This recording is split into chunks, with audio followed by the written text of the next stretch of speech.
There you go. Sorry, go ahead, continue. My Mhm. grandfather and my husband's grandfather and my dad and my brother have all been in the military. Excellent. Wow. Okay. What has been your experience with the military? They were in Vietnam, so it was before, and Mhm. Vietnam was my dad, so I wasn't raised in the military. And then my brother did around 9/11, Mhm. and he was already out of the house. So Mhm. it's not like I lived with military and then moved or anything. Sure. Just, yeah. Are you close to your brother? Have you reconnected since he joined the military? Yeah. Yeah. Okay, excellent. Okay. So you've been around the culture a little bit. Yeah. Mhm. Yeah. My Well, friend is in the military, was. good. Yeah, we out here in the Northwest, it's not a military city. And there are military cities and there are non-military cities. And we are a non-military city. Have you guys ever lived in a military city? Yes. Mhm. Yeah, it was different, man. What's Yeah. that like, Rachel? Well, I was actually in the Yeah. service. Were you? Okay. Yeah. What were your service you in? The Marine Corps. Marine Corps. Okay. So Rachel's co-teaching the class. Oh, I'd Rachel. rather, but okay. No, you're good. And we'll talk about that because in these classes usually you have somebody who served, which I think is amazing and great. And I want you to contribute if you can and if you're comfortable. And also, all I have is my experience and my study, and that is a study of culture is not a study of a person. And we'll talk about that later today. Um, but where applicable, it would be nice if, when you're comfortable, you can chime in and give your counter experiences. Because even if it's not in congruence with what I'm saying, you're making a larger point by saying it was different for me. Mhm. And we'll explain that before the end of the class today. Okay? Sounds good. Yeah. Yeah. Everybody get a chance to share or anything else you want to share? I have a family history in the military. Like my grandpa, my dad was in the Air Force. My brother and sister both served. I live with my sister now. Yeah. And so like we have had some really awesome conversations and debriefings about like her experience in the military, but still Yeah. like there's stuff that she keeps behind a wall. Yeah. But it's been a good bonding experience to talk with her about that. Yes. I haven't really talked a lot with my brother. Mm-hmm. I actually have had this desire to go to the military as well, Yeah. but never pursued it, and instead chose college and post-college work. Yep. So Yeah. So a lot of you have above average amount of experience, which might have informed why you chose this elective, which I think is excellent, by the way. And so we're going to kind of be a little bit of co-educators a little bit, and that's going to be great. Okay. So I'm not the professional in individual care. The individual is the professional, and you're just a guide, which is the case more often in mental health than we'd like, but it is what it is. So when we talk about culture, we're going to be talking about some of the traditions, common experiences, art forms, language cants, and common structural experiences that are common among people in the military. But and we'll talk more about this in a minute, but people's relationship to some of those common experiences is going to be really different from person to person. So studying culture is not studying experiences. Does that make sense? Because everyone has a unique experience and a unique perspective on those experiences too. And so we have to keep the two very separate, otherwise we're in danger of stereotyping, and which is exactly what we don't want to do when we talk about culture, because you can talk about culture if you keep those two separate in your mind. Yeah, so let's see what we got here. So I'll talk a little bit about myself and share a little bit about my own story. I went back and forth about whether I wanted to do this, but but I'm going to do it so you guys can know where I come from, and then we'll go into some discussions, and then we'll go into a little bit of lecture. but I was in the Army Reserves. I spent 4 years active, and I was a combat medic. I was an orthopedic specialist, and I was a healthcare specialist. The orthopedic specialist was something that they call a modifier, which means you have to go to an extra school for. My story was that I scored, I think it was a 98 on ASVAB, and they wanted me to be a forensic anthropologist. And I literally said, the only reason why I'm here is because I wanted to go into paramedicine. And they were like, you're overqualified. And I said, I don't care. And it's like, it was a bucket list thing. And the fire department wouldn't take me because I was too skinny. I weighed 125 pounds wet. That's not an exaggeration. So the fire department would not take me. They might now, but back then they wouldn't take me. And so I said I didn't care. And so they built out a specific program for me where I would go from one school to the next to the next. So I went to essentially 3 schools in a row, which was highly unusual. It was something you could only do for a reservist. And you had, the only way that they could unlock that is because I had such a high ASVAB score. So I ended up getting what's called a modifier or a specialty within combat medicine before even finishing my initial training. From there, I served at about 5 hospitals. So Walter Reed Bethesda, William Beaumont Army Medical Center, Brooke Army Medical Center, maybe more, I forget. Those are the ones I can remember. I was the frontline medical receiver at Walter Reed in DC and then in Maryland. I was part of the closing crew for DC, so I actually closed Walter Reed, which is the capital Army Medical Center. It's where we do the life flights from Afghanistan and Iraq. And I was in charge of actually the reception into the hospital. And then I was, during the day, I was in charge of skin care and wound care for the Wounded Warrior Ward. And then I also did a pediatric surgery rotation as well, which I had a lot of fun in. I came up with some treatments that it's a long story. Maybe I'll tell you guys about it later. But I came up with ways to avoid surgeries for duck-footed kids, and that was like 10 years ago.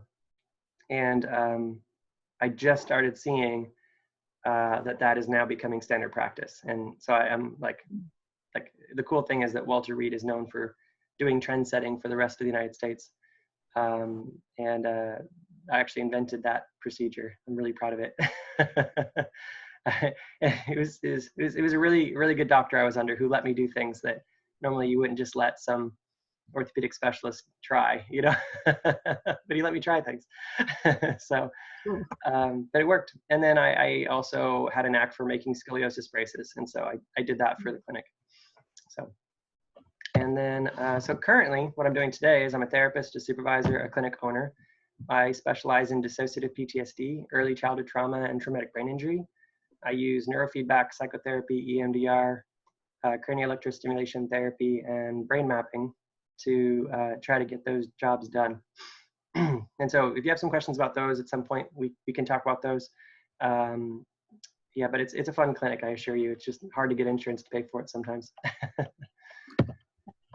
So I thought about going through some of my old pictures to help explain a little bit of military life for those of you who may not have a lot of experience or understanding. These are silly, but there's not a lot of opportunities for me to like go into my past and be like, look at the young pictures, you know. But this is the Walter Reed Army Medical Center. It's now closed. I was part of the closing crew. So I moved the last of the patients out and moved them to Maryland, to what's now referred to as Walter Reed Bethesda. It was just a few miles away. The life flight reception would be brought in by a C-130, which is basically, it's a flying brick, and it lands like a brick. If you've ever seen one, it hits the runway with a smack. Has anyone seen a C-130? It's like watching a space shuttle land. It just crashes, and it survives. It's like it just crashes, and you're like, oh, it's alive. It didn't blow up. Slaps the runway at full speed. you know. And they pull up this bus, which is an ambulance. This ambulance that you're seeing here holds 2 patients, and it drives a total of 9 miles. That's it. That's what it looks like inside. Wow. 2 patients, drives 9 miles to Walter Reed. So that, like one of my jobs, those would be some of the soldiers that would be under me. I'd send them to go open it up, and I'd go in there and triage my patients. And part of my job, which I rarely had to do, but did occasionally had to do, would involve deciding who got treated because they were worth saving and because we thought we could save them, and who was not worth treating because they were going to take up too much of our energy and time and resources.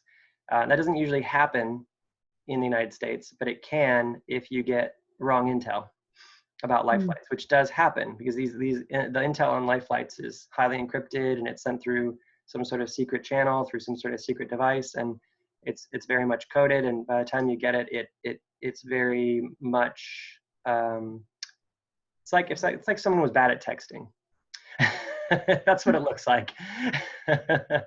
And so yeah, so sometimes you hear, I mean, I won't want to get graphic. I'm not going to give details because I think it would bother some of you. I've gone back and forth on like how open do I want to be in this class, and I'm still hesitant, for better or worse. But sometimes you get like like, oh, they have a pinky amputation, and it ends up being half their arm, but not the half you would think, and then somehow that came across as a pinky amputation. You can get all kinds of confusion through these messaging systems that are probably translated and conveyed through various groups down the line, but before they get to you. So I'm not sure why they do it that way. They'll drop you off at the front of Walter Reed Army Medical Center there. We'd be in white coats. One little random thing that I thought was pretty humorous about Walter Reed was that us life flight orthopedic specialists were supposed to wear white coats, which is what doctors wore. And so everybody in the hospital that wore a white coat was a doctor, unless you were a life flight medic, and then you wore a coat. We were the only non-doctors that were supposed to wear a coat. And so it was really confusing and infuriating to actual doctors. But the point was that we were supposed to have situational authority, which meant that in the moment we were in charge. It didn't matter what your rank was. If you had first contact with the patient and you knew what the situation was, rank was gone. You were in charge. And so situational authority applied. And so that's why the white coat was in play.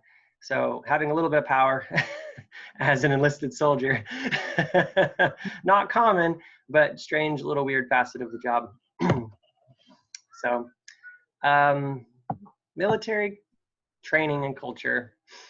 So some of you like Rachel, you spent some time in the Marines. So these are some things that you can probably relate to, or even one up me on. The Marines are a lot more intense in the way that they train than the military or the Army. Our basic training was 9 weeks, got dragged out to 12 weeks, which is not untypical at all. Then about 20 weeks in holding and 40 weeks in an MOS school, 10 weeks in holding, and then another 22 weeks in orthopedic training, and then another 20 weeks in internship. Altogether, it was like 2 years and something. The contract said 5 months. So just to give you some content, nothing on paper means anything, okay? That doesn't mean a thing, okay?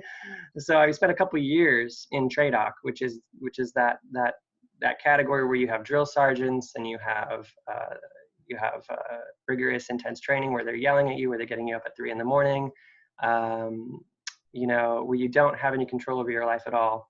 You don't have any functional rights of your own. And it can go anywhere from, I think some programs might be as short as 12 weeks, and some, like mine, can be years. You can be in training for years and years and years under the thumb of a drill sergeant, and it can cost the military $2 million to put you through that program, which is what it cost them to train me. And this is a little bit of what it looks like for 2 years. You know, you're packed in like sardines in that middle slide there. 800 people in that room. Oh my God, no wonder Okay. illness spreads rampantly through those quarters. COVID, man. Yeah. It could scare you. Yep. You can see the disgruntled looks on our faces in the bottom left. This is probably just past year one.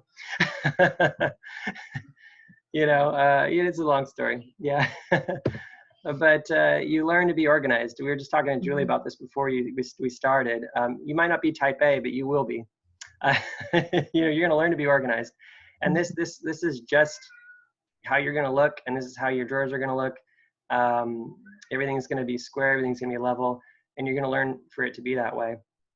Or you're going to be very, very miserable. And maybe more specifically, you will make everybody else miserable, and they will in turn make you miserable again. I don't know what Rachel's experience was, and I don't know if this is a common experience. I'm curious. But typically when one person messes up, they punish the entire group. Yep, that's pretty typical. Mm-hmm. Or nobody could mess up and you still get messed with. Oh, of course, yeah.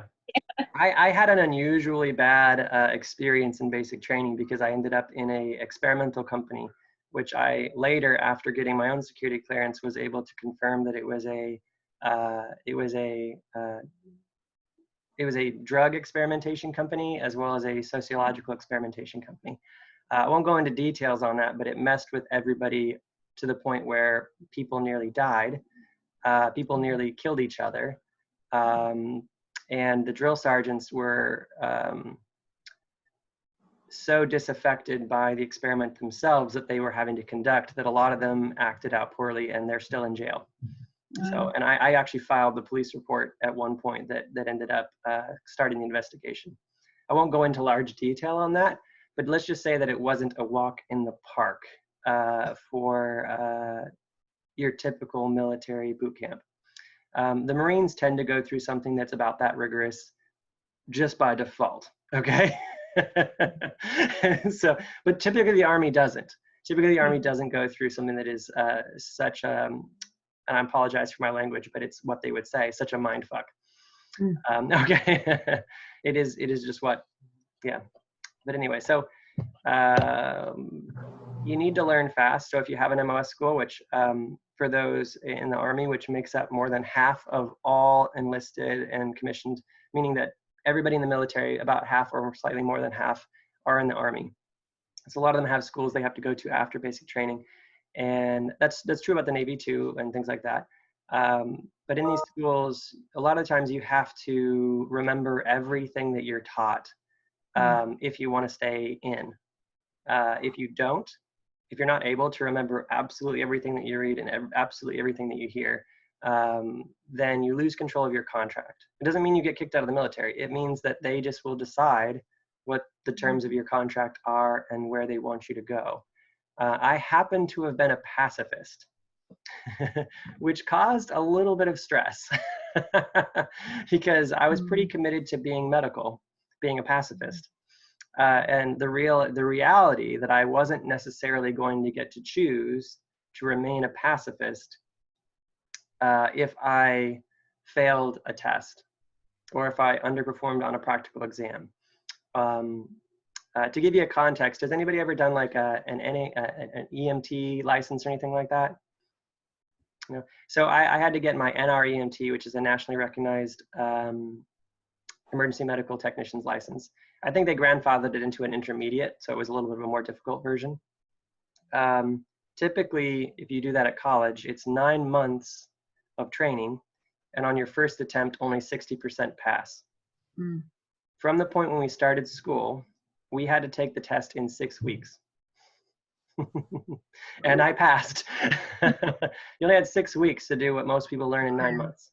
Yeah. And so again, just to be clear, like you need to remember everything that you hear, and you need to remember everything that you read. You must develop a photographic memory. And I think that a lot of people can do that under enough stress. I don't think the cost of that is necessarily very palatable, but you can do it. So a lot of complex adaptation. Does this look familiar to anybody? These are actually real pictures. You find places that aren't being monitored. I always kind of secretly wondered if they did that intentionally. Like, they're not that dumb. Like, you could just tell when they would be like, everything was just absolutely locked down, and then there'd be this tiny corner where they would never check, and I think that was intentional. So you could go hide and crash. Underneath this second picture over here on the right, I'm actually sleeping under the bed because I can't actually mess up the bed, because we could get inspected, and if I get up off the bed is not going to be perfect. So I'm sleeping under the bed, and I'm also holding on to a broom so that when I stand up, I'll look like I was sweeping. Okay. And I had a really hard time developing some of those, you might say, manipulations, because I had way too much integrity to lie. And at one point, it actually took a drill sergeant who finally saw what that was in me and actually pulled me aside, which you're not supposed to do. He's not supposed to do. Pulled me aside and said, "Look, I don't actually want you to scrub the floor with a toothbrush all night for 10 hours straight. I just want you to convince me that you are, so that if my officer comes in, you can convince him." And that like broke my brain. Like, at that point I was like, okay, I get it. Like, I get it.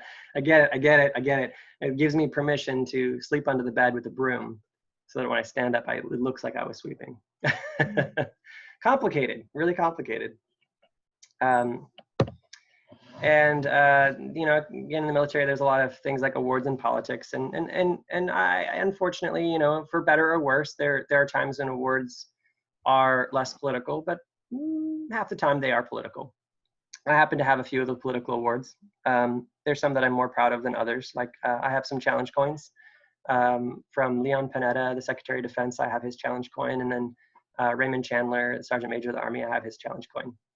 And challenge coins are essentially, maybe Rachel might be able to define this a little bit better, because they're a little bit more of a Navy tradition than an Army tradition. The Army doesn't really do this, but high-ranking individuals can give you a coin if they are impressed with your work, and it usually has their name on it. And so again, it's not a big Army theme, but it is in the Navy.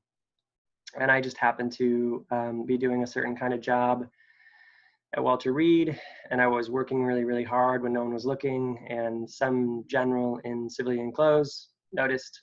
And then when I was at the Pentagon a few months later, he told the Secretary of Defense that I had been an exceptional worker in my clinic. He thought I worked harder than everybody else. And then the Secretary of Defense offered to sit down and have tea with me. So I sat down and had tea with Leon Panetta, and we talked about mental health in the military and mental health in America. It was a very good experience. So, but yeah, Rachel, what's your experience with challenge coins? I know that's probably more your culture than mine. In my experience, it wasn't really anything that I saw. It was more of a Navy, less Marines, more Navy. Yeah, I think Okay. so. Yeah, the Navy is really excited about this stuff. Yeah. If you go to I think they call it a squid bar or something, Yeah. and you wrap it on the counter, there's some game where anybody else who taps their coin on the counter will walk up to you with it like covered, and supposedly they'll uncover it at the same time, and the one with the highest ranking coin, everybody has to buy them a drink. There's some games like that. And again, the Army never did anything like that. So I only know this because when I worked at the Bethesda Walter Reed, we integrated the Air Force and the Navy. And so we actually moved into the Navy hospital, and we brought the life flights to them. So it was this weird thing where it was our job in their hospital. Things got really complicated. So I actually worked under a Navy admiral for a while, which is really weird. It's super weird. Because I wasn't actually an NCO at the time, but my rank was an NCO to the Navy. And so they all thought I was an NCO, and I wasn't, because the ranking systems are different. It got fun. So most people don't stay in the military. And they have lots of reasons for it. And this is one of mine. This is and she's around here. She's being watched by my sister-in-law. And if we're lucky, she'll interrupt class from time to time. She's my sweetheart. She's my world, her and her mother. but I got out for family-based reasons. I loved the work, and I love intense jobs, but it's really hard on the ones we love, and it's hard to be apart. It's hard to drag them all over the United States. I moved 9 times in 4 years, and they just followed me around, whether or not they were allowed to or not. They just followed me around, so that's my honey. Her name is Delia. So, how about we look at the syllabus? Or any other thoughts or responses to that, or questions before we jump into syllabus mode? I have a question about like your need to hear from a supervisor to like not take them literally. Did anybody else in your cohort or group also need to hear that? No, it was me. I was born in a fundamentalist Quaker society. Like it was all me. Yeah, that was a very specific idiosyncratic issue. There was one other kid later on. I say kid, he's not that young, but he was very socially awkward, had Asperger's, and some drill sergeant came in and told him to do push-ups. And then she left, and she was like, do push-ups until I come back. And then she like left, and she was getting off her shift. Like she was just screwing with him. And so I could tell this kid with Asperger's was like, he was not going to stop doing push-ups. And it took me a long time to convince him, with lots of tears and lots of crying, that she's not coming back. You have nothing to prove to her. You need to let this go. You need to go to bed. Because he would have been there all night. It's part of the Asperger's, and so there was a little bit of that, but it was pretty rare. Outside of Asperger's, I was the only one. So, and it was just an entrained fundamentalist value that I was unique in that way. So, I needed permission and rationalization for being what felt manipulative. And a lot of people took to it really naturally, but you know that when you're joining the military and you're getting ready and you're meeting with your recruiters, there's things called the Army values, and you're learning about things that sound a lot like things that you learned, at church, or that you learned at, whatever you came from, these, this very strong indoctrinated background, which is not all bad, just so we're clear. But it resonates with that same fundamentalism, but in application, it didn't necessarily play that way out when I was in that experimental company. Does that make sense? And I'd like to think that, or I suspect that that's a more common experience than unique. That the Army values are not so integrated if you really if you really were excited about those bulletin point value systems. You might be disappointed. I could be wrong. What was your experience, Rachel?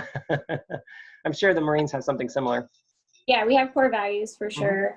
And yeah, it's kind of weird how they like hold you to these values, but then you kind of figure out how the game is actually played, and it's like they're lying to you. And yes, I wanted to say that. Thank you. Avoid like getting in trouble.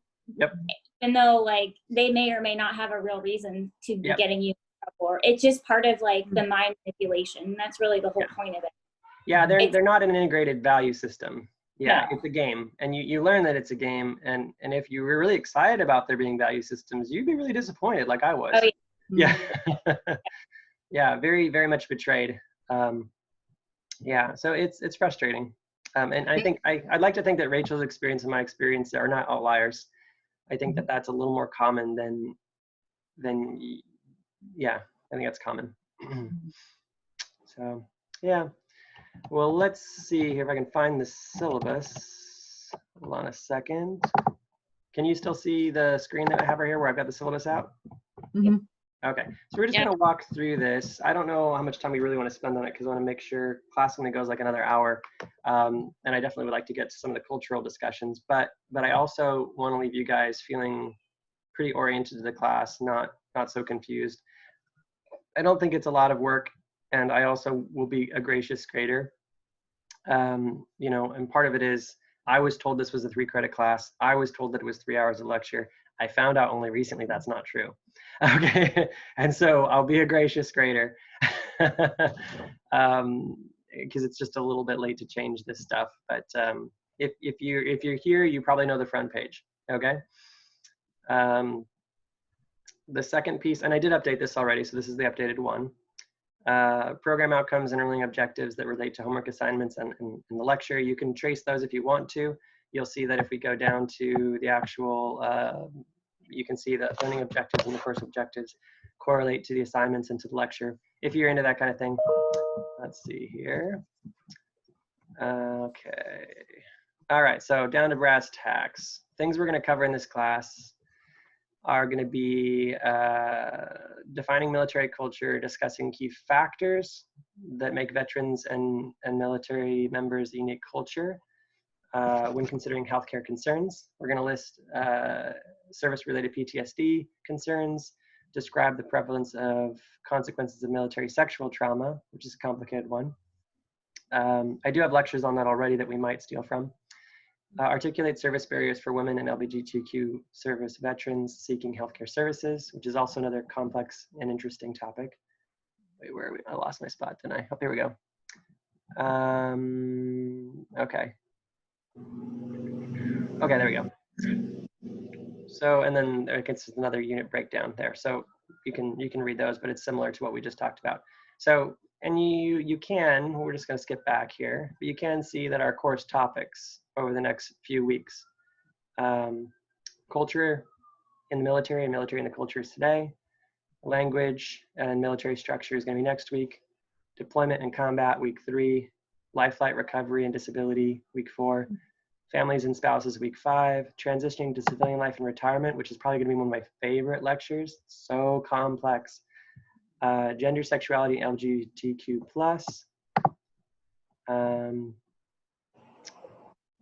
Elena made it, yay. Military justice, UCMJ, and inspector generals, which I have a lot of experience with, which is kind of scary. Hey, Elena, thank you for making it. I'm glad you made it. So I have had multiple experiences with UCMJ and inspector generals. I actually filed inspector general reports before and worked with military lawyers. So we'll have a lot of stuff to talk about there. It's definitely complex, maybe even a little bit discouraging. PTSD and suicide is a topic in the military that I've taught for many years. And so we'll have a lot to talk about in that class. You can come pretty prepared.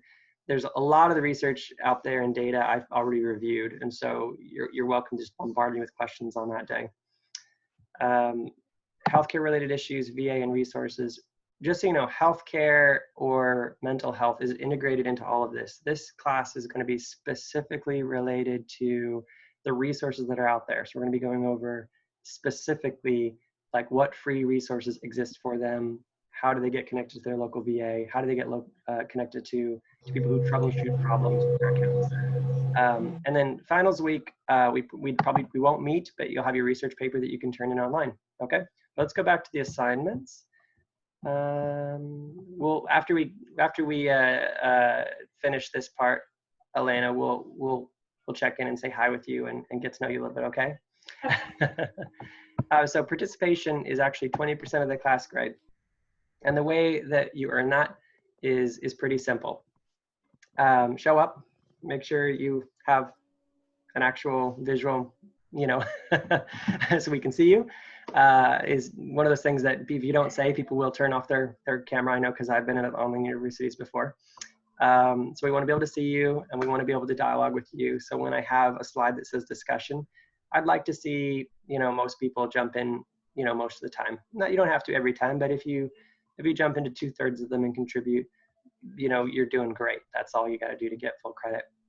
It's really, really hard to get participation points if you can't attend the class. But I do make exceptions because if you contact me ahead of time or if I'm on the ball and I'm trying to be considerate for you, I'll record the lecture, and then I'll let you check in with me before or after class on that recorded time, so that you can just dialogue with me for 5 or 6 minutes, and then I'll give you that credit, okay? So that's just a big chunk of class right there to make it easy, okay? And so, again, the easiest way to get that is just to, be present and connect with everybody, okay? The discussion boards, which one of you have already replied to, Rachel put one out there. They are 20%, so 4% every couple weeks, where all you have to do is look at the topic. I've already posted the first one. Write, at least 100 words or 150 words, so maybe a couple paragraphs about something related to the topic, and put at least one citation there related to what you're talking about. And you can see Rachel's post. It actually is fantastic. It's not a bad example. So thank you for providing a good context for everybody, good reference. She put a couple sources, which you can as well if you're going to be using multiple pieces of information, if that's what you found along the way, go ahead. And the rubric there, answer quality, answer citation, response. Oh, that's right. So they're due the Sunday after the class, and then you have to respond before the following Thursday class. So you need to just respond to about 3 of your two, I only said 2. So find 2 of your peers and just respond to something that they had posted, just to keep some sort of engagement going, that we know that you read it and that you're kind of contributing to that larger discussion. I've done this before, and I've also done this as a student, and it actually does go really well. I know it's a lot to adjust to, but you guys will find that it's a pretty easy 20% once you get past the stress of having to do something different, okay? It's really not that bad. You're doing a couple academic searches, reading 1 or 2 or 3 things, writing your thoughts on it, dropping the citation in, and then responding to 2 other people's. And you'll get the routine down, and then if you're participating, you've got 40% of the class grade right off the bat. So it's pretty simple right now. The self-selected project is just a project that I want you guys to find something that you care about and do it. It could be a book that you want to read, and you can talk about that to the class. You can, I think it's supposed to be a presentation. There's no time limit on it. If it's going to be more than 30 minutes, let me know. If it's going to be less than 10 minutes, let me know. But make sure that it's just appropriate for the format. For example, I'm giving one example. Tomorrow, I'm interviewing a veteran who's a therapist who specializes in veterans. And I'm going to take that video and I'm going to post it.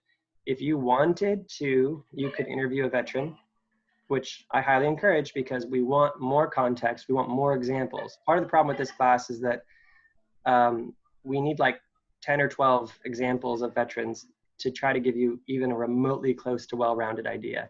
I was originally going to have a panel of people attend class, and that's just not going to work over Zoom. So, but I'm going to be doing interviews for about 6 or 7 people and letting you guys watch those. If you choose to do an interview of somebody and you choose to show that in class, that can be your whole project. Does that make sense? So you can read through that and get some ideas, read a book, present on it, do a recording of an interview, present on that, research a concept and present on that, that kind of thing, okay? Or something else if you come up with a better idea. It's self-selected. And then a resource presentation is more a practical tool. This is actually where you guys get to be in your domain, not mine. I'm a mental health therapist. What kind of programs are you guys in, by the way? Nutrition. Nutrition. So you might want to present a resource that is specifically useful for veterans. Like, I think Rachel already talked about hyperbaric oxygen therapy. Like, that would literally be a good resource presentation. So you could talk about something related to nutrition. You'd have to explain why it's specifically relevant to veterans, and what you would do. What's the protocol? And this is where you guys are bringing your world to the classroom, because I can only bring my world to the classroom, and that's not enough. And so I'm giving you guys a chance to bring your world to the classroom, bring your scope of practice to the classroom. What else? What other programs are you guys in? Do we have an ND in the program here? Yep. So Julie, there you go. Mhm. All right. Cool. What's that? Global health. Global health. Okay. Yep. Mhm. So if you're struggling to come up with what a good resource from your scope of practice might be, you can just sit down and talk with me about it. But I just want you to be bringing your world to the table, because I'm a therapist. Like if I was doing this, if I was a student and the roles were reversed, I would talk about like which type of psychotherapy might be best following deployment. You know what I mean? Mhm. You know, or like as a nutritionist, you might talk about like what kinds of assessments or interventions would you probably do following a deployment when someone's been living on MREs. You know, that you might want to look closely at what that would do to a body and what you'd want to do as soon as they got home. There's just all kinds of things you could come up with that would be very functional and practical, that bring more to the table than I can bring right now. Does that make sense? And so I'm letting you guys be the experts. And then the last piece, which is just kind of like that final piece, it's due on your final week, research kind of that resource or treatment. Just so we're clear, this is basically a paper on your presentation. So you get to practice your paper before you write it, okay? So don't do too much work. Don't overwork, double dip, okay? Write your paper on the resource that you are gonna share with your peers, okay? And that way you're just doing one assignment, just do a soft talk about, and then you'll write the paper for your finals week, okay? And that's the whole class. How do you guys feel about that? Good. Good. Okay. If you have any questions, I usually get on Zoom early and I can stay late too. Okay. Let's see here. Okay. We kind of went over participation. Grading scale is normal. See if any of this is relevant. I'm checking the time because I don't want to waste too much time on this. Okay. We went over this a little bit. So you can get an idea. How do you guys feel about signing up for the self-selected project and the resource presentation today? Do you guys feel like signing up for this today? Yeah. Cool. Okay. Well, I'll do that. Then I'll pull up a Word document or something, and we'll just have you guys. I don't know how we're gonna choose who volunteers first, but we'll see how it goes. So the discussion board, basically a week from next Thursday. Right, no, what is it? No, Sunday. The Sunday from next Thursday. So like 10 days from now, your first discussion board is due, okay? And then by the 3rd, or the 3rd week, so April 23rd, you want to have your response formed, okay? And if that's too confusing and you guys can give me some feedback about how I could make that more clear, I'm not married to it, okay? I just want you guys to have some engagement. I'm also not even a strong Nazi on the timing. If you guys miss your deadline just because it was confusing, I don't care. Like, there's too much change right now. Let's not worry about that stuff, okay? Just be professional. And I'll be understanding, and I'll make exceptions pretty readily if there's a misunderstanding on something as menial as a date. I don't care. Okay? Does that sound fair?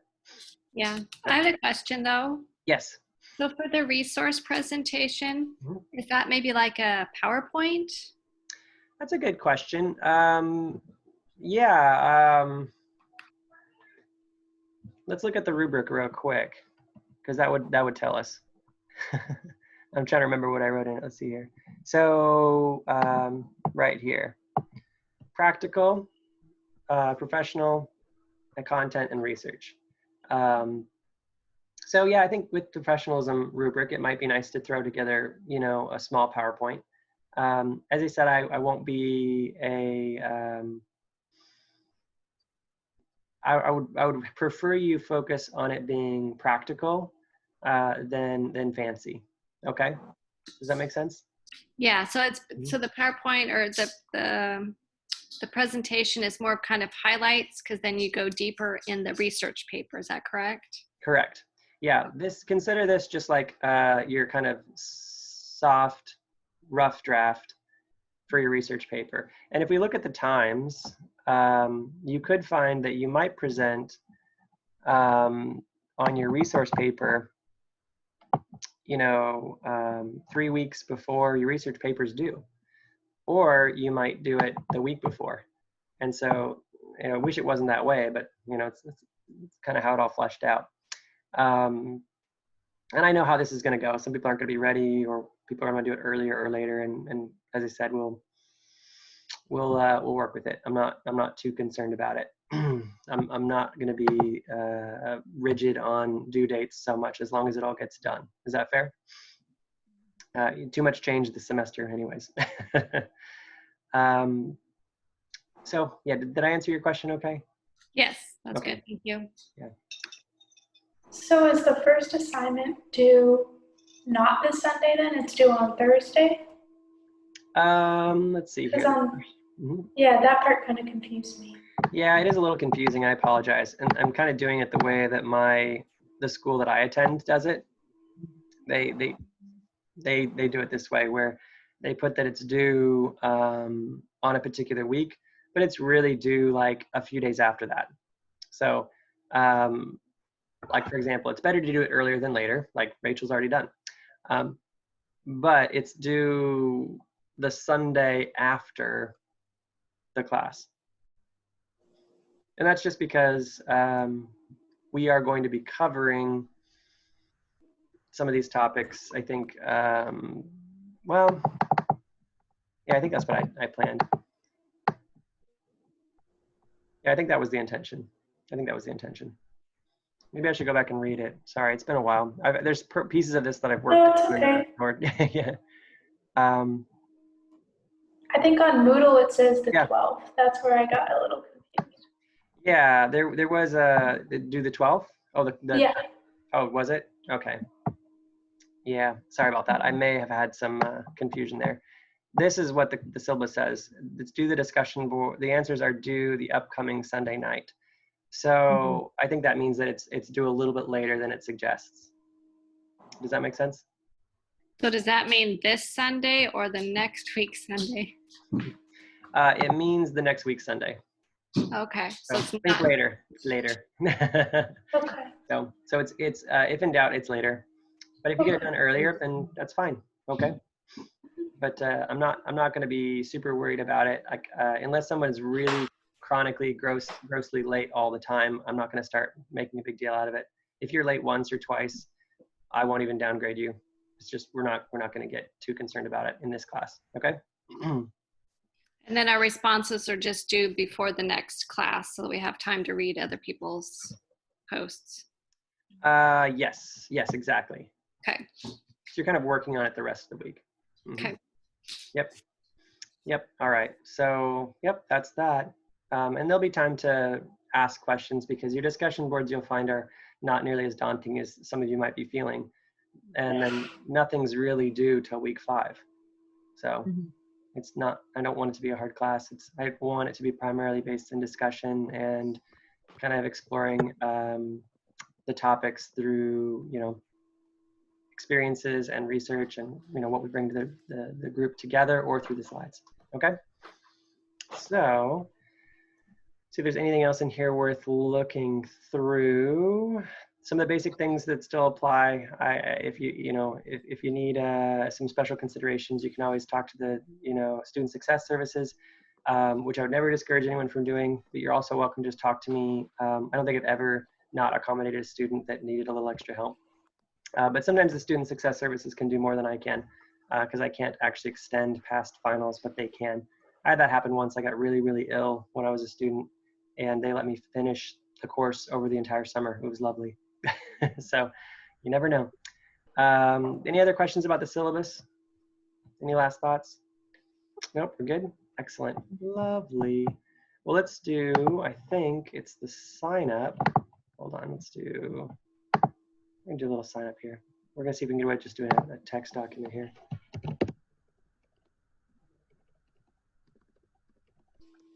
Okay. Okay. Okay, so summary, there you go. If you need it, slides right there. Keep it simple. Okay. All right, so let's do this sign up real quick if we can. We have our two projects here, or two things here. Self. And then our, what is it called? Our resource. I know it's called our resource presentation. All right, does anybody love going first? I'll go first. You'll go first? All right.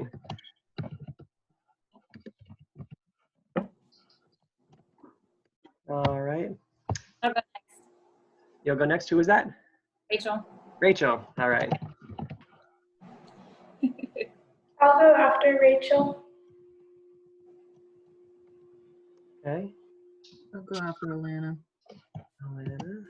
Oh, who's Julie? Did I spell your name right? Did I get that right? It's Rhodes, but Spiro works. Okay. Rhodes, that's right. Like that? I knew that. So my brain was just kind of messed up because I can see it on your name tag Yeah. there. I knew that. I've had Julie in a class before, by the way. All right, so then we have one more student. I don't have to look up their name, but I know we're missing somebody today for some reason. Yeah, so resource presentation. Alexis hasn't signed up yet. Alexis, She's got her oh, there you are. microphone off. Alexis, would you like to go last? Yeah, I'd love to. Thanks. That's all right. Awesome. Let's see, there you go. And then 1, 2, 3, 4, 5. There's still one more person in the class. That's okay. All right, resource presentation. This one doesn't kind of kick in until I think like week 7 anyway, so it's a ways out. And then the last one's week 11. What's that? I'll go first again. All right. I know some people just like it to go first, and I respect that. I just like to get it done. Yeah, I get it. I get it. I'll go next. All right, Rachel. All right. How many people was it per day that we? It is. Let's see if I can go back. Hold on. So this is actually a good thing to put up here because Looks it's like right 3. here. Oh, So I will actually make this easy for you guys. I'm gonna take this and put it in a nicer document and just drop it right on the front page of Moodle so that you can click on it and you can see your name, what order you're in, and what date you're gonna be presenting. I'll make it easy for you, okay? So you don't have to worry about that. I'll do the work for you. All you need to do is like tomorrow, just go take a glance at that, okay? I'll put it on tonight or something like that. Okay, thank you. all right. I go third. Third, all right. I could go fourth. Okay, okay. And Julie. All right, so anyways, shifting gears a little bit. Elena, we didn't get a chance to hear from you. I'm so glad you were able to join us. Yeah, me too. Thank you. Yeah, thanks for coming. I know that it's been kind of crazy and that there was an issue with the class had been set to hidden. And I'm an adjunct, and I'd never seen a class set to hidden before. I had no idea how to unlock it. I thought it would automatically unlock. I just assumed that, you know, every other class that I've taught worked well, that there's no issues. But that was not the case this time. And so some people did not have access to the syllabus until Monday. And so that left some confusion. I was also given the wrong class times by admin, and that did not get corrected until very recently. And I thought this was a 3-credit class that had 3 hours of lecture, so I have to cut some material out. But anyways, we are just hoping to hear if you had some experience in the military, family, friends, career, or otherwise. And yeah. So yeah, so have you had any personal experience with military members yourself? The audio is kind of messed up. I don't know if it is for anyone else right now, but it's kind of choppy. Yeah, it is. Yeah. Oh, you're back now, I think. There you go. I think we can hear you Okay. now. I lost you for 10 seconds. Yeah. Actually, recently I had experience with a veteran. I do outpatient drug and alcohol treatment, and he came in for a DUI this client, and he gets a lot of services at I can't even remember the name of it. It's some center, the VA building. Yeah. And he was just talking to me about the resources that are provided there, like all his doctor's appointments, and just hearing his story was really interesting. And he deals with a lot of pain in his body from serving and then coming back and not having much support, and just, yeah, I guess prior to him, there really was no one that I knew, so. Yeah. So some connecting on a clinical level. Excellent. Yeah. Well, it sounds like he's comfortable with you. Well, he left, but he didn't complete, but I hope he's doing good. What outpatient facility do you work for right now? I work at LifeWorks. I'm sorry, what was that? LifeWorks. LifeWorks, yes, LifeWorks. LifeWorks. Yeah. Excellent. Well, good for you. That's a mental health facility, isn't it? Yeah. Wow. What program are you in, Alana? Yeah, it's community-based. So Okay. I'm in global health. Global health. Okay. Excellent. Well, very cool. That's exciting. Yeah, I run my own little clinic, so we coordinate with LifeWorks a lot. I've just never met anybody at NUNM that worked at LifeWorks. That's kind of cool. Cool. Yep. Let's see here. We did that. Okay.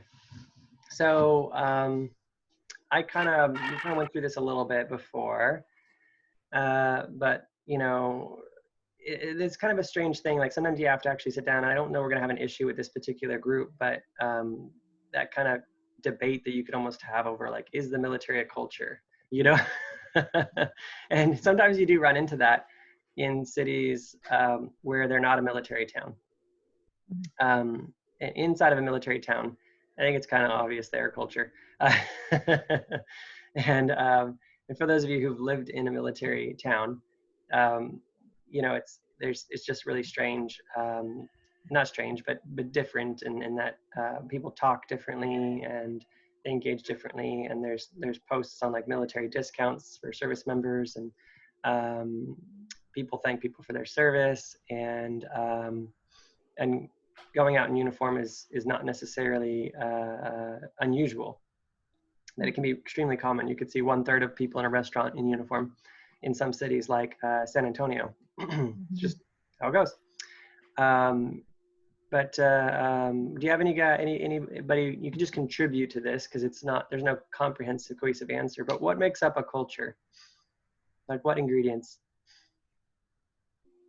Shared values come into play. Shared values. Yep. Language. Yep. Customs and celebrations. Yep. Customs and celebrations. Mandatory fun day. Rachel knows what I'm talking about. Was it fun? No. No, it's not fun. Yeah.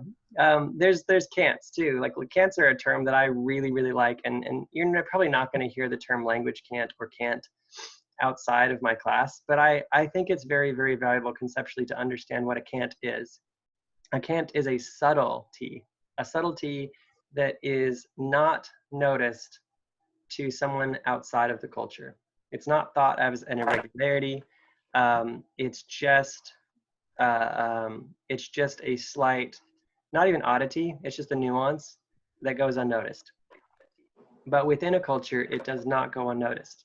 It's a signal to who you are, and to you know, subtle hints or tips of the hat to what particular group you might subscribe to. And you can get that in the military. Uses a lot of language cants. And just so simple, like the other day I had someone call me who was a veteran asking me about my clinical services. I didn't actually have to disclose that I was a veteran. I didn't have to tell him that. All I had to do was, when I was writing down his email address, say, I'm going to repeat this back to you. Oscar, Limo, Tango. Yeah. You do it with some other little thing that somebody else might dismiss. But he knows I'm a veteran. He'll know. He'll remember that. And there are things far, far, far more subtle that will give you away, especially in military. Something that in a military town you'll pick up really, really fast is that you'll know who's in the military, even if they're not in uniform, because of how they stand, and maybe most specifically how they just turn a corner. So they turn a corner with a very specific kind of pivot. And I still do it sometimes. It drives my wife crazy. She hates it.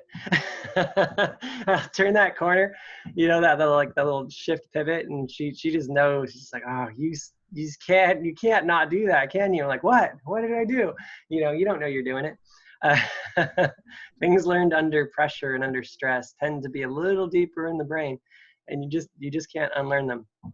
And I'm a lot more loose, like I can wear a hat indoors, but you're never going to see that. It's not a common thing to see a veteran wear a hat indoors. There's exceptions, but they have some common subtle things that they picked up from sheer force of habit, repetition, and stress that will leave subtle indicators. And part of that's culture. So culture makes up traditions, art. It might make up values, but I hesitate on that one because that's more of an individual perception of culture, or an individual experience of culture. But it's still probably partially true. If we put some time into it, I bet we could come up with how values could be cultural. It's just not 100% true, okay? And the reason why is because there's a difference between what a person's experience and perception is of their culture and their culture. And the reason why it's important to separate the two is because when we start talking about military culture, we can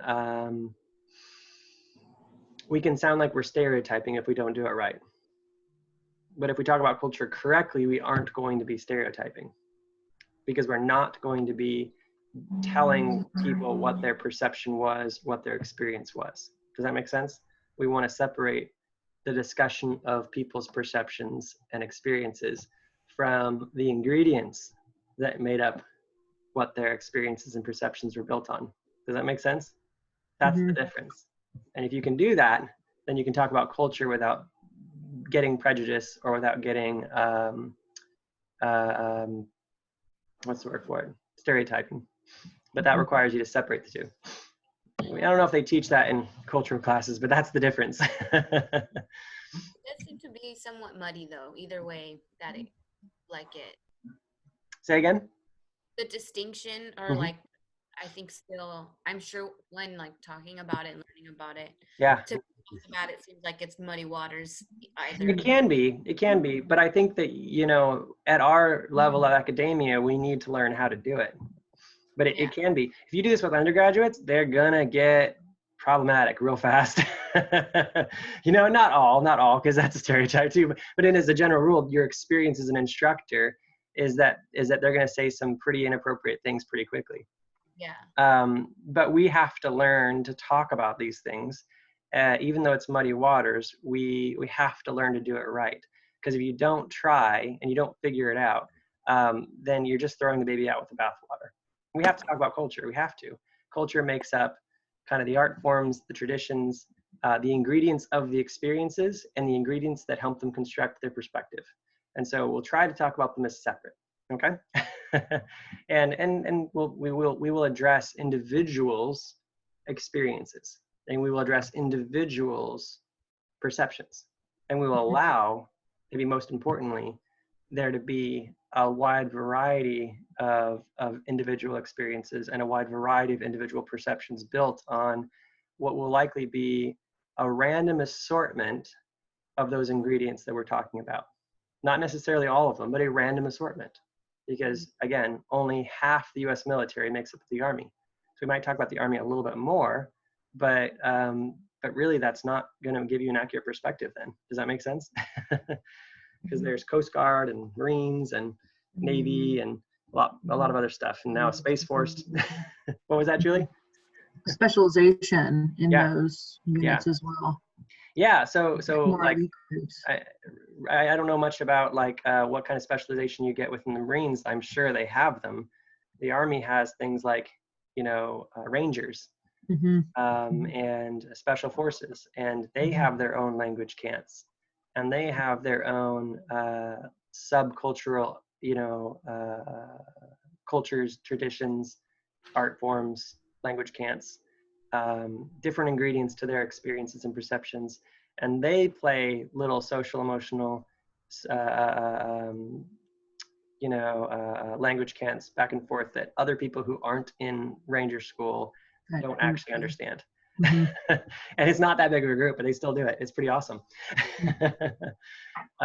So no one of us is going to get a really thorough understanding of any one culture, because there's so many subdivisions within the military. So like medics, which was what I was a part of, pretty bizarre, strange, hilarious, goofy, wonky things that really common within any medic, but nobody else in any of their job really knows what we're talking about. So, and I think that's probably normal. So, yeah, a lot of different things, a lot of different groups. So, yep, culture is often used to talk about the customs, traditions, art, expressions, and achievements that are regularly regarded and collected by a group. That's kind of a nice Wikipedia. That's I think a Webster's definition. I think I'm not sure where I got it. It was a while ago that I put this together. Individuals are different in discussion. We don't want to conflate discussions of culture with stereotyping, and we don't want to use discussions of culture to build stereotypes. Consider the variation of expression within individual, and consider the variation of how an individual might rank importance of cultural norms. And this is really complicated, and a lot of people have a hard time with this in these discussions of culture, but that we actually do rank order uniquely different cultural norms. There are different layers of importance to different people, and that is going to be an extremely dynamic and complex equation that you might be able to wrap your head around with an individual. But the problem is that they are more than the ingredients that made up their experience, because they also value those ingredients differently than you project. Does that make sense? So you're like, oh, well, you were this job, and you were this gender, and you were this race, and you were this. You might have all these things that you could itemize on a bulletin point out. That's not going to help you really thoroughly figure somebody out. It will help you be aware of the ingredients of their experience, but you don't even know how they rank order those things. Does that make sense? You don't know what layer of importance they put different pieces on. And people are quite complex.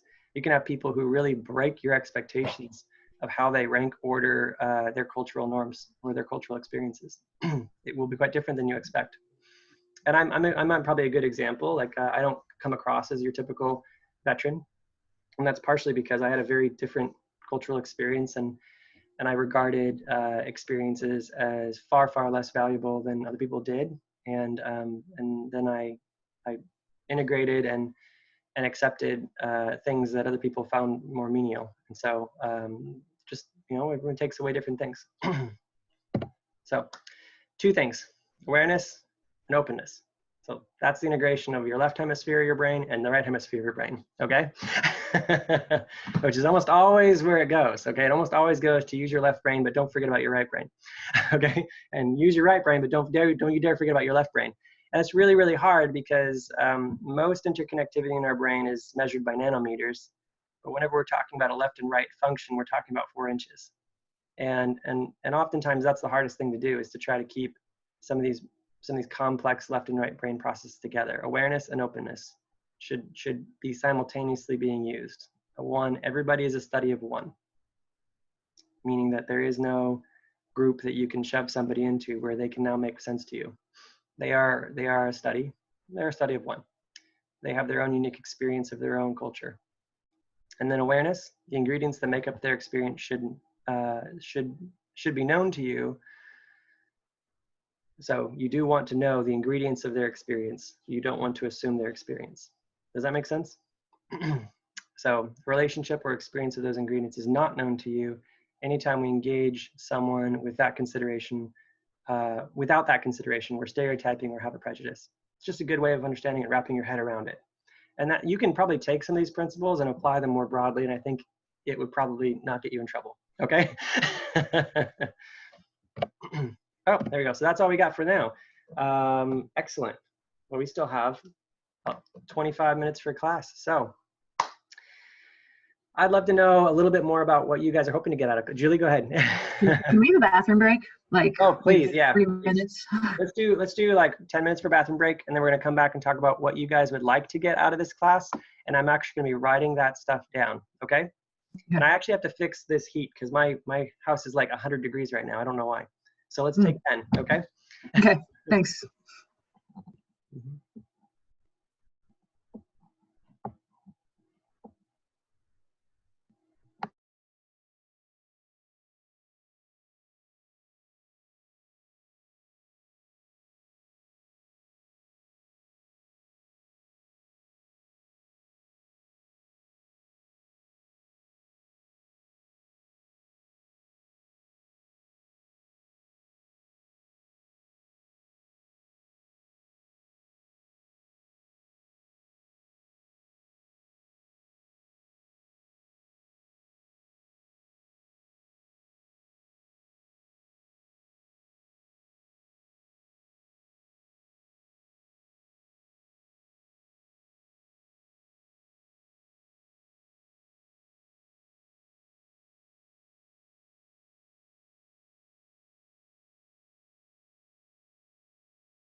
I left the blinds open and it created this passive solar effect in my room. Oh, snap. Yeah, I just like opened up the door and realized, oh, the rest of the house is like 25 degrees cooler. Just crazy, man. I was sitting here boiling. Oh. That is Oh. intense. Yeah, let's see here. All right. Let's see here.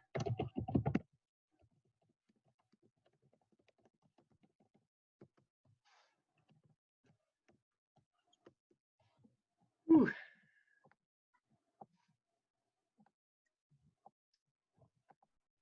All right. So I've got my notepad out here. We probably still got 2 more minutes before people need to come back. They're fine. They're coming back slowly anyways. Like,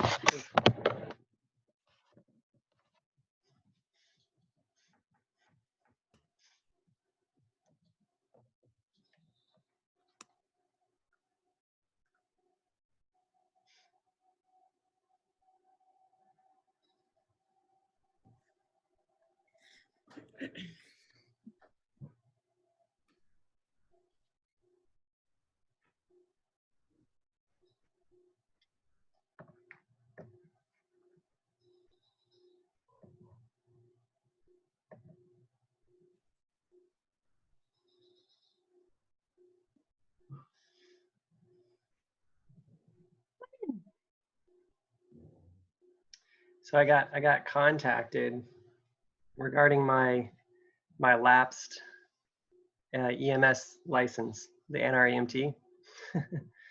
They were curious if I had any interest in renewing it. So I took a look at the renewal requirements and like, yeah, why not? I'm gonna do it. Nice. I mean, Huh. I have a job that I'm pretty busy at right now. Mhm. But if things got bad enough, I think I would prefer to be able to do something. To the front, yeah. Work with patients. Yeah, I met with a few doctors and ER nurses, and they said that their primary concern was that they didn't feel like any of their staff had triage experience. Mm, And they also felt that they were low on staff. yeah. And so it's like, okay, well, just gonna hope that things are, if they're at least if they go as expected or better, Mhm. then I'll just do what I'm doing. But yeah, in a few weeks I'll actually have my EMS license renewed. Nice. Yeah. How do you effectively teach triage? Is it like learn through experiential practice only? So a lot of it, you can teach it through experiential practice as the answers in between. And that is that you have a whole bunch of dummies out there with like 8 dummies out there with all kinds of different injuries. And you throw them out there and let them triage them. And there's a right answer and there's a wrong answer. And they're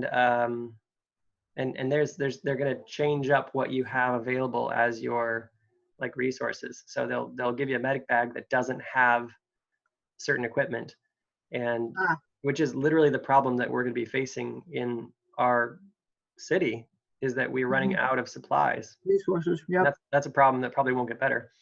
And so you have to figure out, well, what does that change how I triage? And it does, it absolutely does.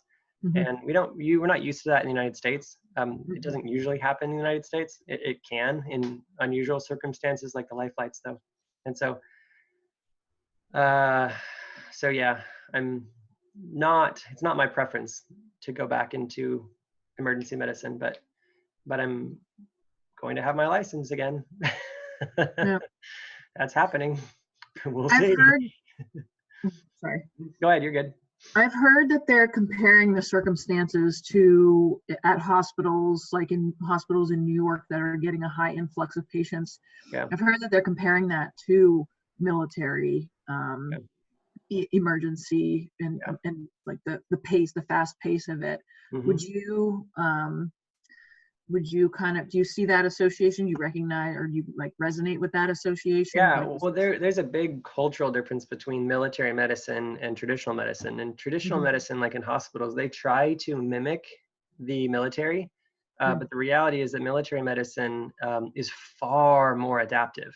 It's the reason why we call it a practice and an art rather than a science, because it has to be allowed to be adaptive and evolve and change, and it has to be um, uh, more nuanced and fabricated in the moment. And that's just what it is in real life. Like that's why you look at, you know, a problem and you think about all the pieces involved and you go, okay, well, how can we get to the end goal that we want? Versus saying, well, the textbook says, you know, which is what they do. Because I actually built this is kind of nerdy, but I do 3D printing, and I made a mask that is flexible and form fits to anybody's face. It's a little elastic polymer that happens to be ozone resistant. And so I'm demonstrating with ozone machines that I can sterilize them. There's 18 research studies to show that ozone kills the COVID virus. So it's like, you can use these respirators, you can drop them in the ozone box, you can get them out the next morning, and you don't have to throw away a mask. You can have something sustainable. Nice. And what you get primarily from nurses and doctors, at least initially, is citation of all the reasons why that's not okay. They're not real reasons, they're bureaucratic reasons. Well, a few weeks later, they all of a sudden feel differently, you know? And the thing about it, it's like most medical advances occur in crisis because people are not creative unless it's built into their culture and their system, like it is in the military. Like the military used hyperbaric oxygen 15 years before anybody else was talking about it. They used infrared light therapy like decades and decades ago.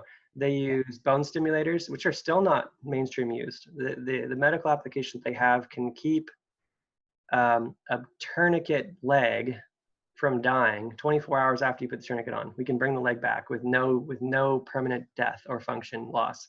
And the civilian side can't even do an hour and a half. And the reason why is because we had to get creative more often, and that led to advances. Like, I'll give you an example of something that I just have in my ER bag. I have a tourniquet that's round, and you can roll it.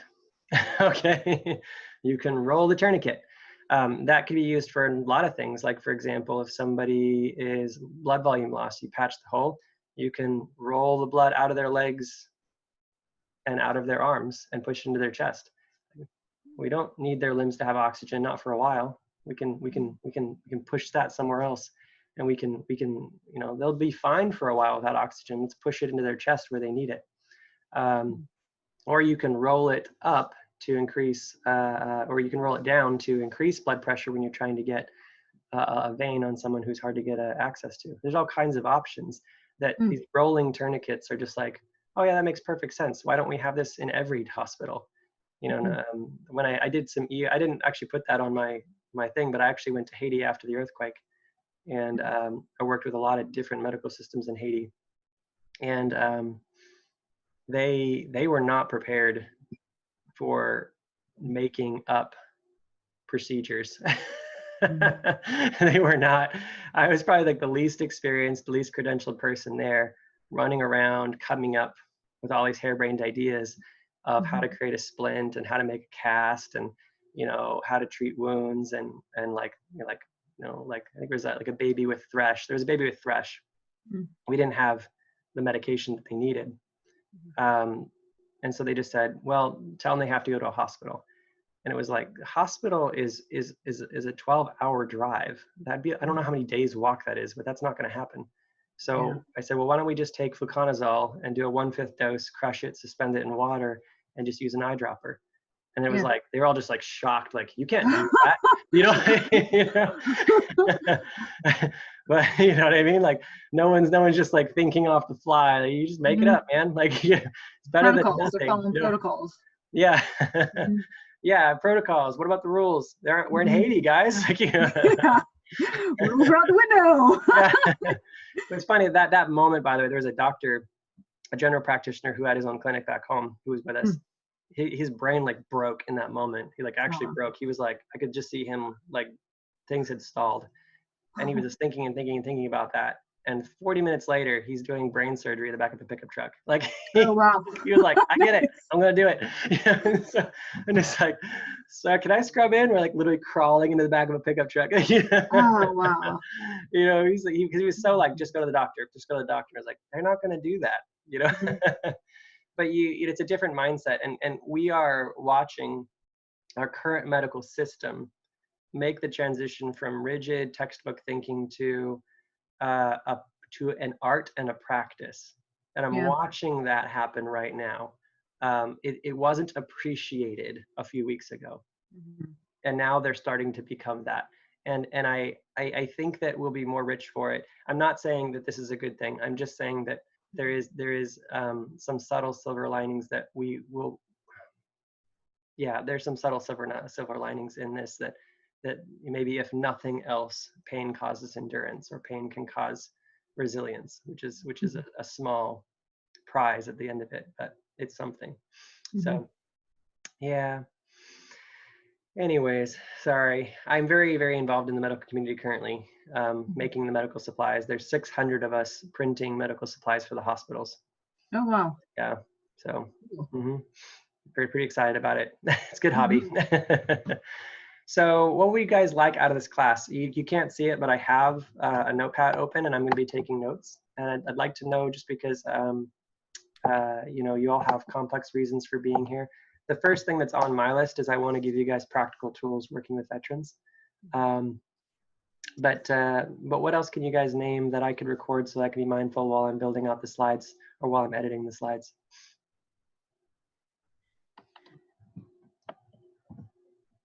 One of the first things that for me, can you hear me well, by the way? I'm not sure if You're, my mic. you're just a little quieter than everybody else. You do okay. Yeah. Okay. But I guess just to echo back to when I brought up like the muddy waters, like Yeah. find it. What I meant by that was finding it particularly interesting when we come to like defining culture and experiences, and so I'm just really stoked about that. And also, Yeah. you mentioned at the beginning that you didn't like. It's hard to know when, like, how deep to get into something, or Yeah. you know, because we're talking about mental health and talking about trauma, and I understand that for everyone has different like thresholds, I guess. And I just, for me, I appreciate like as much depth as is possible to. Yeah.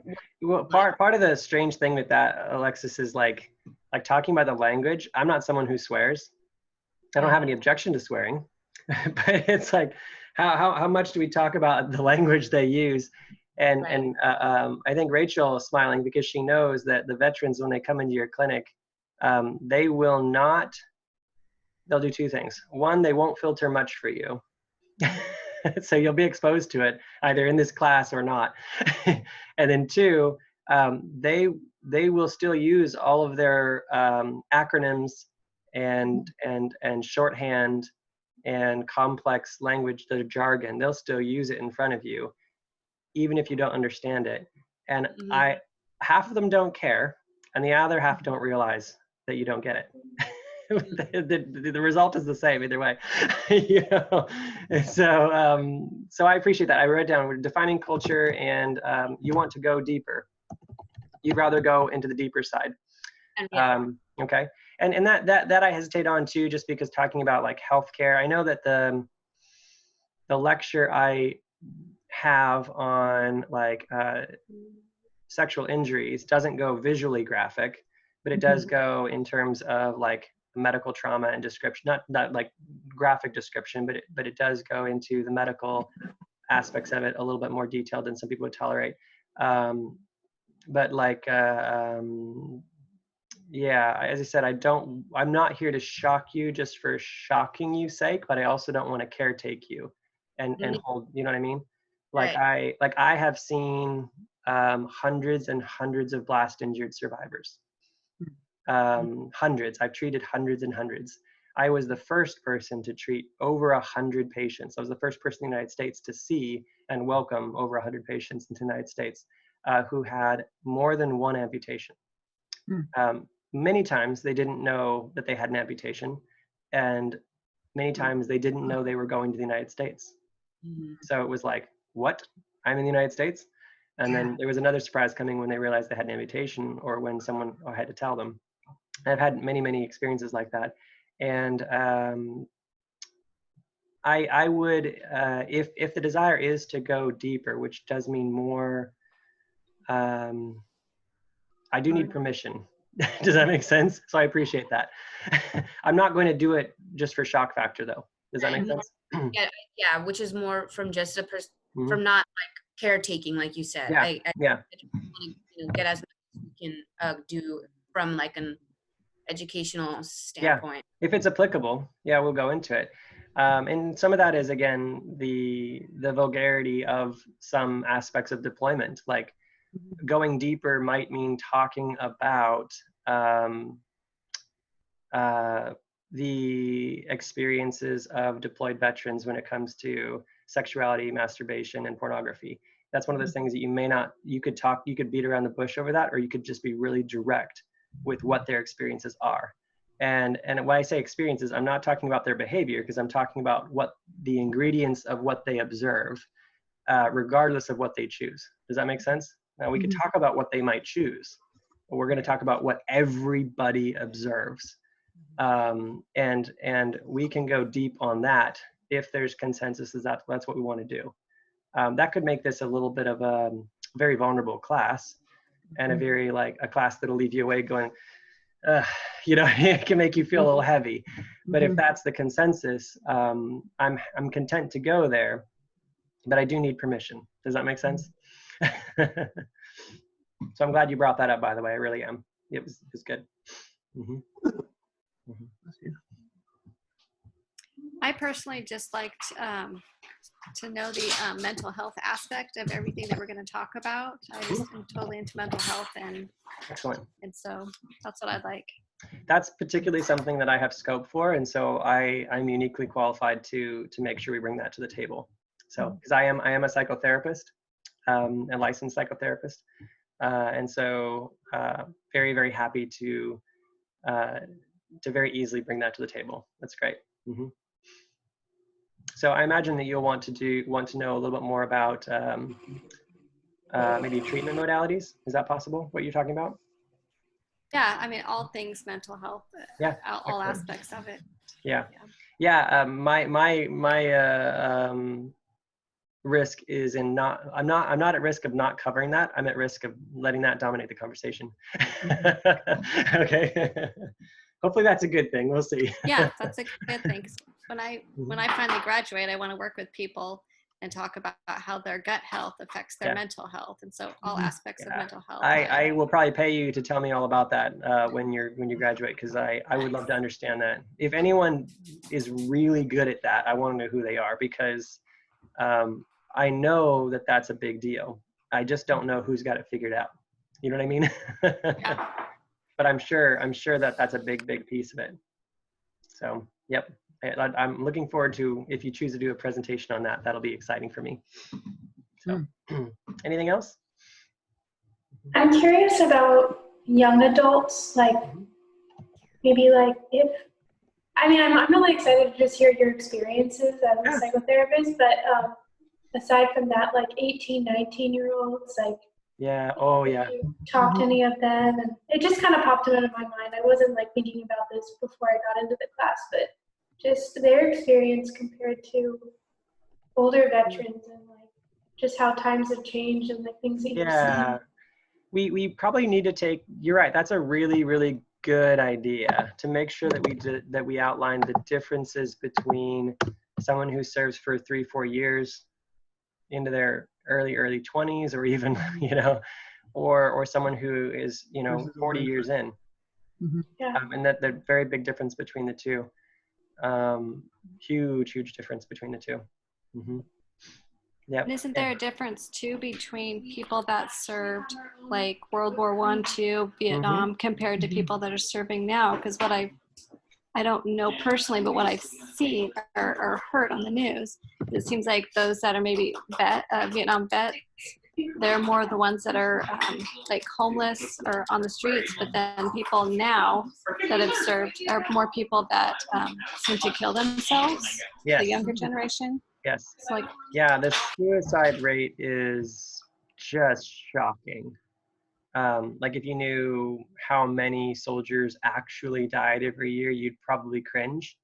And then you'd probably cringe even more when you realized that within the following 6 months of them returning home, 3 times as many kill themselves as get killed in combat. I'm not talking about in general, I'm talking about only within the 6 months of returning home. So the lethality of our soldiers is disproportionately, overwhelmingly high in suicide. There isn't anything that comes even remotely close to it. Like it is suicide. And it's not low. I've lost friends to suicide, and I've lost friends to combat. So I've visited their graves at in DC and paid my respects and attended funerals but so I mean, you know, but suicide is the more common way to lose people. And you know, there's different points where we lose them. The largest grouping being as soon as they get home. And there's complex reasons for that we absolutely are scheduled to cover.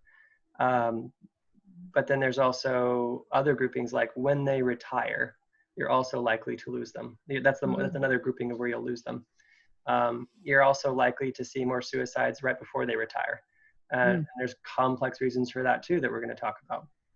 They group up for reasons. So yeah, World War II, other veterans versus current service members, how those struggles manifest. We can talk about what is that a result from. It's okay to speculate in a class like this because we're just in a closed class. We can speculate what that's from. Maybe one of you will crack it and write something on it. It's not obvious, you know, if those variations are an expression of something in culture, or if it's an expression of the fact that resources are different or something. I don't know. So yeah, I don't know. But yeah, maybe we'll look at it and think about it a little bit. Yeah.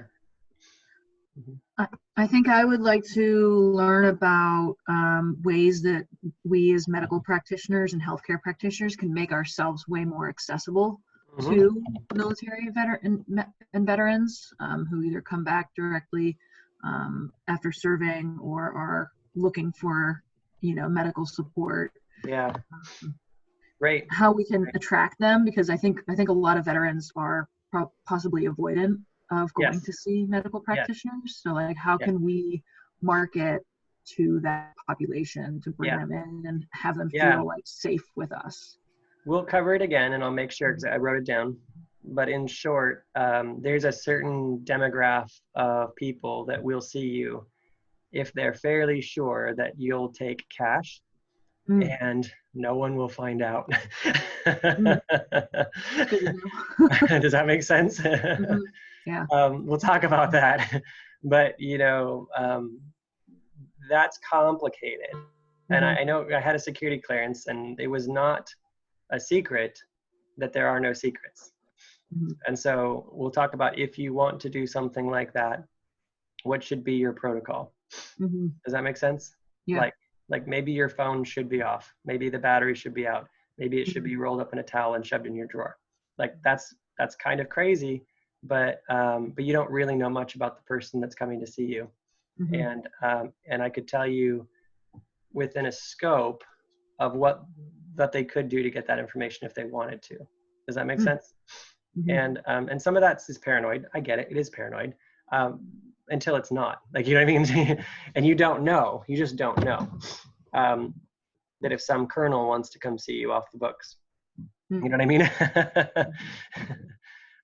He just wants to pay you cash. And I don't know if there's anything ethical about that. Unethical. I don't know. Maybe you could inform me if there is. yeah, like it's their personal information. They're not going to submit it to an insurance company. Because if they did, the military would get it. Yeah. So there's some things to think about, but we will talk more about that. That's planned, but I will make sure to put more thought into that before class. Okay. Anything else? Oh, class is actually over pretty much. Any last thoughts? Okay, great. Well, I'm really enjoyed getting to know you guys a little bit. I'm very excited about this class. More excited having seen your faces. So if you can think of anything else, feel free to email me. Yeah, I hope that this is as fun as it seems like to you. Ask one last thing. Yes. How do you want us to address you? Oh, doesn't matter. Just Josh. Yeah. Okay. It doesn't matter. I'm actually going to finish up a PhD at some point, and honestly, it won't change when I do. I totally respect people who get their doctorate and then want to be called doctor. And it's nothing about that. It's just about personal preference. So, yeah. Perfect. Thank all right, you. guys. Thank you very much. It was nice to meet all of you. All Nice right. meeting everybody. Nice meeting you too. Great.